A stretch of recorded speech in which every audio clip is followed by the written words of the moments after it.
Hey guys, it's Crazy Comic Lady here, and this was question 5 of the Disney Drawing Challenge 2, and it was to draw any two characters on a blind date, and I decided to go with Pumba and Rapunzel because I kind of wanted to do Rapunzel being all repulsed by what Pumba had to offer for their meal on their blind date, and I quite like kind of the face that she's pulling. I actually took kind of a reference of that face from the third Aladdin movie, because Aladdin makes that face when they're talking about not brushing your teeth and never having to brush your teeth, and he makes that kind of cringy face during the song in Aladdin and the King of Thieves. So that's where the face came from, and I kind of put it on Rapunzel. And yeah, I kind of originally her hair was just all loose in my original thumbnail, and I decided that I would then kind of half plait it to make it a bit more interesting and then have like strands everywhere, so it's kind of like she's going crazy in the forest with her hair all over the place. And yeah, I also decided in the plate of bugs that Pumba is offering that I would put in some Bugs Life characters. You can't really see them very well during the video, but when I colour them, they'll kind of pop out a bit more. But I did the ant, whose name I can't remember, the big fat caterpillar, which Pumba is eating. Nearly called him Timon for a second there.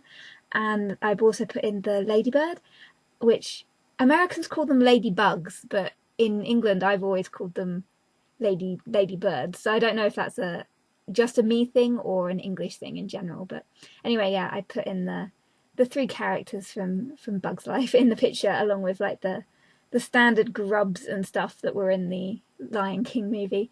And I was kind of really worried when I was colouring this about doing sort of the background, because I mean, I always kind of compare myself to art by Karen E. Haley, because she is just so talented at doing backgrounds with Copic markers. And I kind of, because I have so much of her art on my wall, I'm always kind of looking at it. So then I do my own and I'm like, oh, but it's nowhere near as good as Karen Haley's.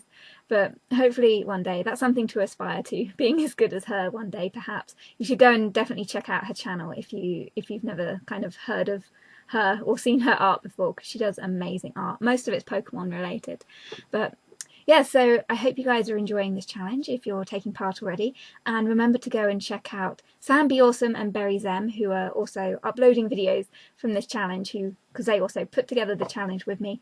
And yeah, it's been a lot of fun so far. I've kind of been pushing myself to do like harder pictures, and they're kind of taking a lot out of me. They seem to take a long time. I've sketched the one for the next question, and that took, just sketching it took over 2 hours, and it's sort of like I'm not even sure if I'm liking all the pictures I'm putting up. I like this one just because it's kind of got green scenery in the background, and that's kind of greenery I find easier to kind of draw and colour than like buildings or houses and stuff, which I've said before in previous videos, but saying it again because it's true.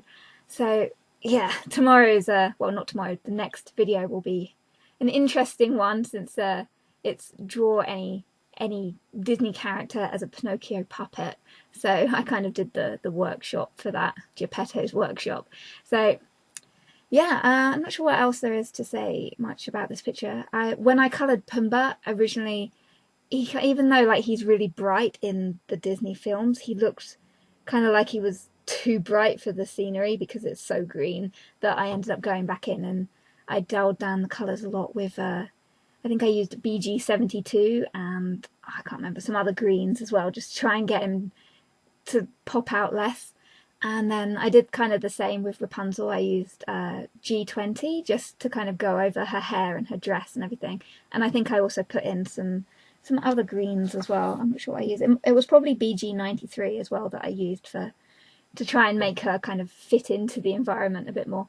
And after I'd finished recording, I then kind of attacked the picture with my white gel pen to add in lots and lots of strands of hair, because I love doing that with blonde hair, adding in white strands of hair with a gel pen. It's so much fun. It's like the most fun part of doing pictures for me, is adding in white strands of hair into blonde hair. So yeah, I also had some problems with my camera on the lighting. You can kind of notice that it's like really bright whenever I move my hand into the top left hand side of the video. It's sort of, it makes the picture go really bright so you can't really see what I'm doing, which is something I don't know how to fix. That's just an issue with my camera that's kind of always been there. But anyway, I hope you enjoyed this video of Pumba and Rapunzel on a blind date. And yeah, go and check out SamBeAwesome and BerryZem's videos for this day. And thanks for watching, and I'll see you guys all soon. Bye!